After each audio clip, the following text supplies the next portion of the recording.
Now let's continue with page number 5.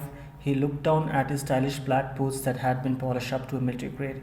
So again, continuing with Spellbinder, here he happened to look at his shoes and they were polished in a very neat manner. Usually you find in army people really polish their shoes very neatly like that. The shoes were polished. Those in the front row saw a single tear drizzle down the time-worn yet once handsome face. People who were sitting in front row, they saw a single tear drizzle. What is drizzle? A light rain falling in very fine drops. When you have this a very faint rain coming down, you call it a drizzle. And the time-worn, that means anything which is no longer of value because of having been used over a long period of time. If I say the road near my society is time-worn, that means I'm saying it has been used for long and now probably it needs some kind of attention. And by yet we mean still. He hasn't come yet means he has not come still. One's handsome face. So those people, they saw there was a tear on his cheek and on his time-worn yet once handsome face. His gaze remained downward.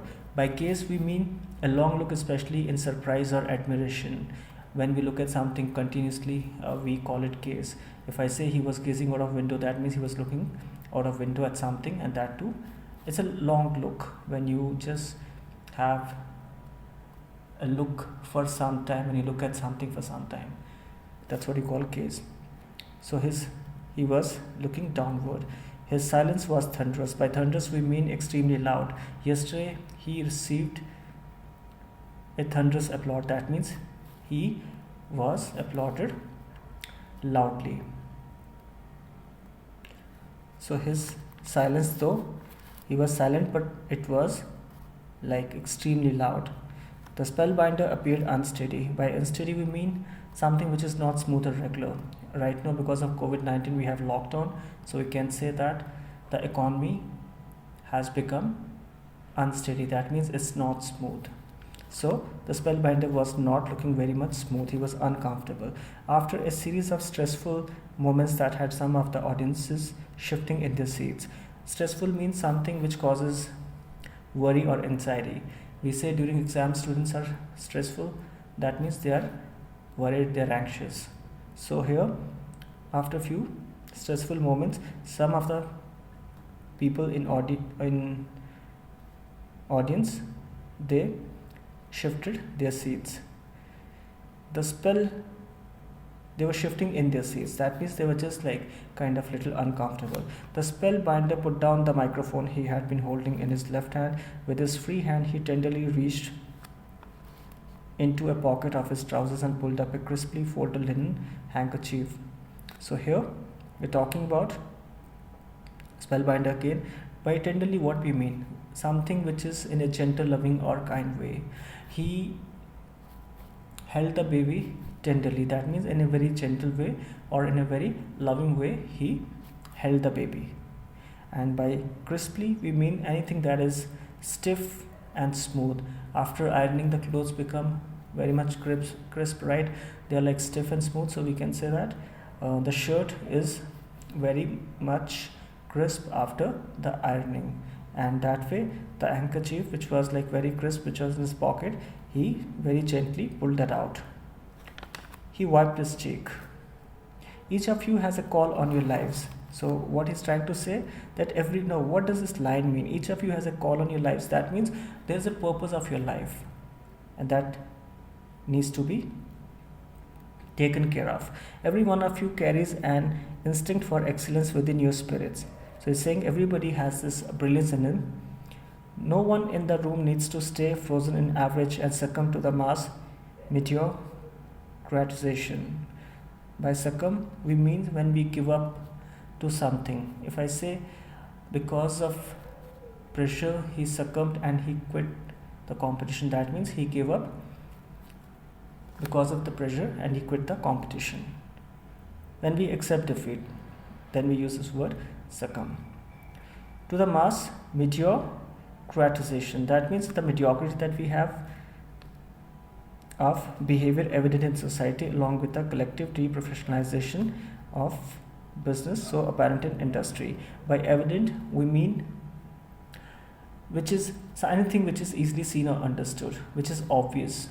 Yesterday her joy was evident. That means it was obvious, it was something which was very much visible, which was understood by everybody.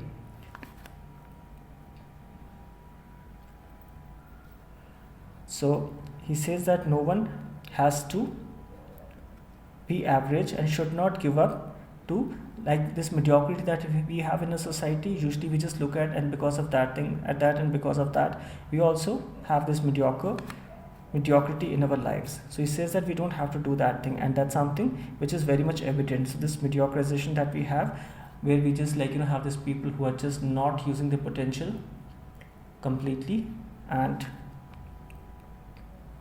that is something which is very much clear in society, along with the collective deprofessionalization. The professionalization means when we do something in a very particular manner, whatever job which we are supposed to perform, when we do that thing in best possible way, that is what you call professionalization, and the opposite of that would be deprofessionalization of business which is so apparent in industry. By apparent we mean something again which is able to be seen or understood. After getting selected, his joy was apparent to everyone. That means it was something which was very much visible to everyone. Limitation is nothing more than a mentality that too many good people practice daily until they believe it's reality. Now when we have this mediocrity, when we think that we have limited potential, when we keep believing that thing, and finally it becomes a reality and we don't perform in best possible manner. It breaks my heart to see so many potentially powerful human beings stuck in a story about why they can't be extraordinary professionally and personally. By potentially we means possibly. If I say COVID-19 is potentially fatal, that means COVID-19 virus is possibly dangerous, it can take life also. So what he means to say here, that there are so many people who are not performing well, who could be possibly powerful, but they are stuck in a story why they can't be extraordinary. By extraordinary we mean something that is unusual, special, unexpected. He performed yesterday in extraordinary manner. That means he performed in a way which was not expected. That was like something which was really, really unusual. So he says that people don't really perform in best possible manner. They have a lot of confusion and they just wonder why they can't be extraordinary professionally as well as personally. You need to remember that your excuses are seducers, your fears are liars, and your doubts are thieves. By seducers we mean a person who entices to believe something. So he's just trying to say usually we have these excuses. No, these are the seducers. That means they misguide us. And your fears are liars and your doubts are thieves. That means that kind of energy that we should be having, they just rob us of that energy. Many nodded. That by nodded we mean when we move our head down and up, usually we agree to something. Yesterday I asked for permission and she nodded. That means she agreed. If you clapped, then many more applauded. I understand you, I really do, he continued, the spellbinder. I know you have had some difficult times in your life, we all have. I get that you might be feeling things haven't turned out the way you thought they would when you were a little kid full of fire, desire, and wonder. Now he's saying that probably those people who are there, and he's just telling them that maybe they probably feel that things have not become as they wanted when as a kid we had a lot of desires, we were full of fire, and now things haven't turned like that, and because of that thing maybe we are not just like feeling that great. You didn't plan on Easter looking the same, did you? So earlier when we were like young, very young, we wouldn't be planning, isn't it? So he's just saying that we didn't plan much at that point of time in a job that might be smothering your soul. So smothering, it means to prevent something from developing, right? So at times we probably stuck with those jobs which are not letting us really develop in a very fine manner. So this is what he means. He says that those jobs that we might be doing, they probably are not letting our soul to develop. Dealing with stressful worries and endless responsibilities that stifle. By stifle we mean unable to breathe usually, and because of air. I mean, but we also use this thing when we talk about something which prevents something from happening. If I say while attending lecture I was able to stifle my sneeze, that means I just stop it from taking place. So this is how we use the word stifle. So here it means that dealing with stressful worries and endless responsibilities that stifle your originality and steal your energy. When we have so much of stress, it probably takes our energy away. Lusting after unimportant pursuits and hungry for the instant fulfillments of trivial desires. By lusting, we mean having a strong desire for something. Usually, we say when ladies are pregnant, they lust for spicy things like pickles and all. So, this is what we mean by lusting. So, here he's saying that having strong desire for unimportant pursuits. We learned in previous video, by pursuit we means when we chase something over long period. After unimportant pursuits and hungry for instant means something which is happening immediately. A teacher was happy with the instant answers given by the student.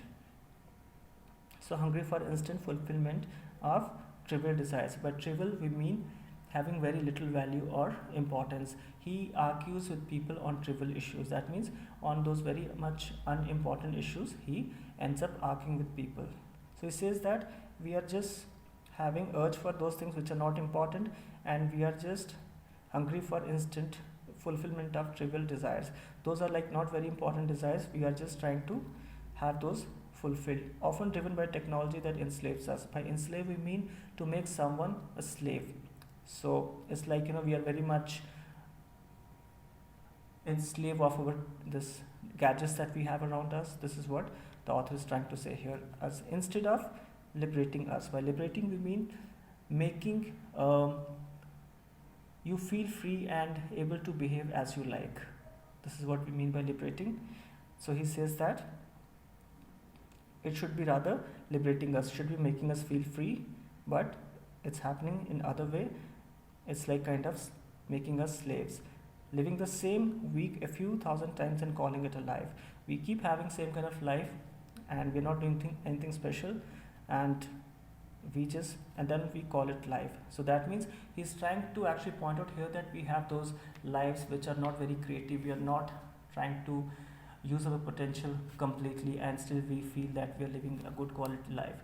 So this is what has been mentioned in this page. It's about what we go about doing here. It's more about the kind of life that we usually live. We are stuck in that mediocrity, and because of that thing we are not able to really do justice to the potential that we all have. So this is something that we all can relate to, and this is about page number 5. Thank you so much for watching.